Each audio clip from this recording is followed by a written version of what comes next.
Hello everybody from beautiful knackers, British Columbia.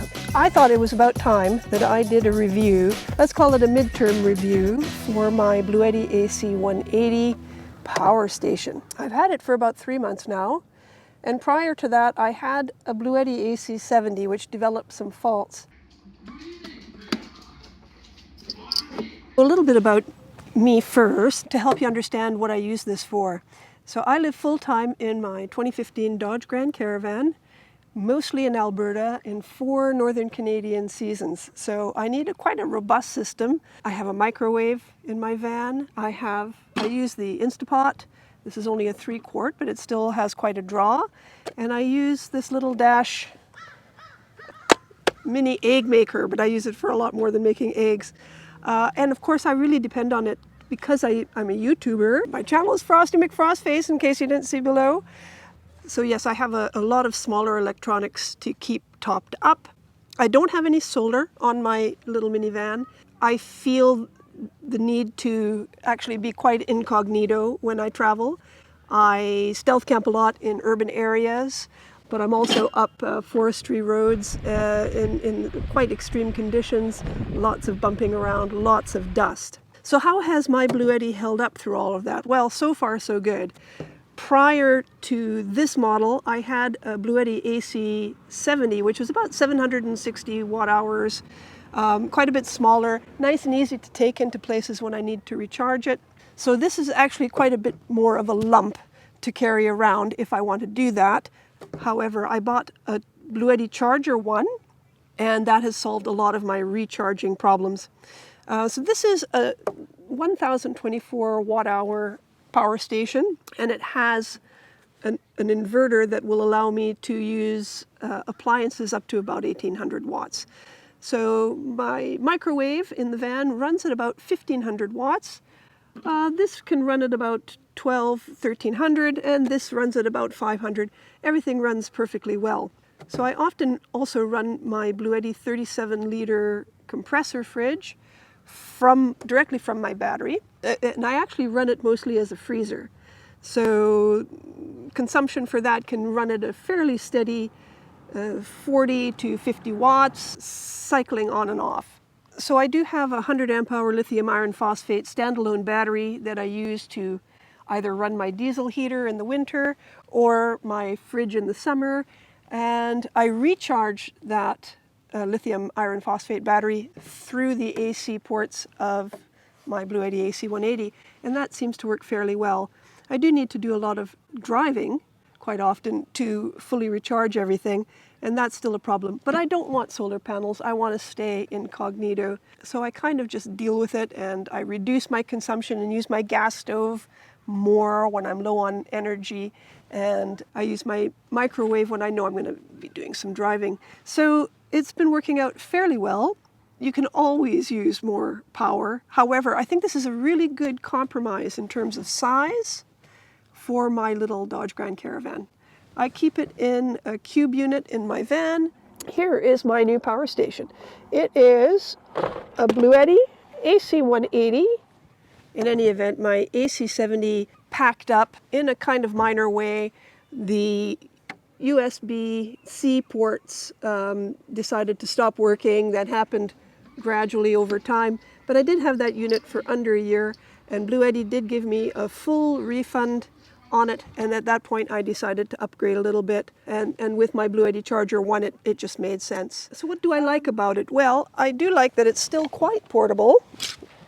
I mean, it's pretty heavy, and you pretty much, well, I need 2 hands really to lug it around. It has 1, 2, 3, 4 USB-A ports, which are, I think they output at 15 watts each, 3 amps, and the USB-C, which is 100 watts. Now, I've actually started to have a few problems already with this USB-C port, and perhaps that's because I use it an awful lot. I really like it for charging up my laptop and for any other quick charging that I want to do. The one thing also that the AC180 has that the AC70 did not have is wireless charging. However, I hardly ever use it. Well, number one, it's got something to do with where I keep this unit in my van. It's kind of hard to slide my phone in there, and be assured that it's actually charging. It's just easier to plug it in, but it's there if I want it. I have 4 AC ports, but do I use them? Well, I use up to 2 at a time, but that's about it. So it's a little bit excessive for my needs. And I have, of course, the good old-fashioned cigarette type port here, which I use to keep my fridge running. And do I use it for anything else? Not really. Not at the moment anyway. So of course there's a lot of really great in-depth technical reviews on YouTube about the AC180. You know, it's not come out recently. It's been a couple of years. So if you want the technical details, I'd head towards channels that do in-depth reviews. I'm just talking about this unit as it pertains to my use in my little minivan for my full-time minivan life in rather extreme temperatures, and it's working fine. So how long does it take to charge up? Well, I get 500 watts of input when I'm driving from my Bluetti Charger 1, so that will be a good couple of hours plus to fully charge it up. It's rather a lot of driving to do that, and usually I've got other items plugged in at the same time that are drawing power, so it's a bit of time. However, if you plug this into an AC outlet, it only takes, I think it's 45 minutes to 60 minutes to go up to 80%. So that's nothing for a unit this size. I mean, it's incredible how fast these things charge up now. I do try to either have it on silent or a slower charge if I've got a lot of time to preserve the battery. But, you know, many cycles, like more cycles than I'm ever going to use, are available in this unit. You know, it's a lower cost unit. I bought this for $749 on sale, used the refund money from my AC70 to buy it. Why did I buy another Bluetti? Well, because their customer service was really good and it worked really well for me. Of course, I had the hassle of having to send it back, having to package it up and send it back. So that was a bit of a PITA. However, well worth it. I think all of these units, they look nice, they're very sleek, but they may have problems with their motherboard and their panels in the future. So you need to consider that when you buy any power station. What's their warranty like? How is their customer service functioning? You know, look at reviews and see what people's experiences are. With Bluetti, it seems that it's kind of almost 50-50. Some people have great experiences like I did, and some people have pretty terrible experiences. So you'll have to make up your own mind if it's worth the risk. 5-year warranty, whether or not they give you a full refund if your unit is 2 or 3 years old, or you can send it in for repair, or you know, however that works, you need to look into that further. So what do I not like about it? Well, in my small space in the caravan, the fans are really loud. They advertise this as a silent unit. But I tend to disagree. It is very loud, and the fans cycle on a heck of a lot more than my AC70 fans ever did. It cycles when it's being charged up. It cycles quite often when it's outputting smaller loads. However, I can put up with that because I know I've bought a budget unit, and you know, there's going to be compromises. Another thing I really dislike about it is that it's got a barrel plug to input power coming in from either your solar panels or from your DC to DC charger. It doesn't seat well. It's quite loose. In the other unit that I had, there was a much more solid connection. I can't remember what it's called, an MC4? I'll post it there. So that feels really cheap and not fit for purpose, really. So we'll see I may not have any problems with it in the end anyway, but we'll see. It just doesn't feel nice. In terms of the panel and how easy to read it is, it's pretty darn good and pretty comprehensive. So I also don't like the fact that it only has one USB-C port. I'd much rather get rid of all of this old-fashioned dinosaur technology here and have a couple of those and several USB 100-watt power deliveries. But, you know, there you go. Once again, it's a matter of compromises.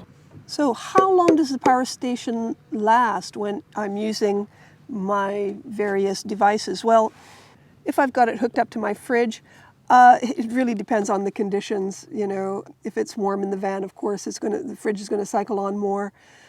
but I could probably squeeze out a couple of days if I just had the fridge on only. So yeah, you kind of think, oh, should you get more? But the point is that I'm driving enough to keep on recharging, at least partially, the unit. So I just kind of tick over. Is it a solar killer?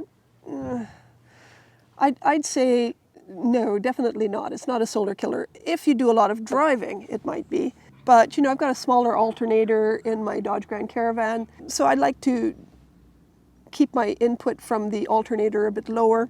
And if you like to stop anywhere for more than a couple of days, you know, I think you need a panel or two to keep you going, keep you ticking over, providing you have sun. And boy, we have plenty of sun here in the cusp right now. Okay, well, I hope you found that helpful. I've not been endorsed in any way. I have no affiliate links to offer. I paid for this unit with my own hard-earned blood, sweat, and tears. Same with my Bluetti Charger 1. Same with my AC180. So this is my absolute honest opinion. And it's really geared for people who, like me, live full-time in a small space of their car or their minivan, in my case, or van. And hopefully you found it useful in that application. If you did, please leave me a like below. Have a look at my playlist. So I do a lot of travel videos, traveling around Canada at the moment in my Dodge Grand Caravan. See you later. Thanks very much.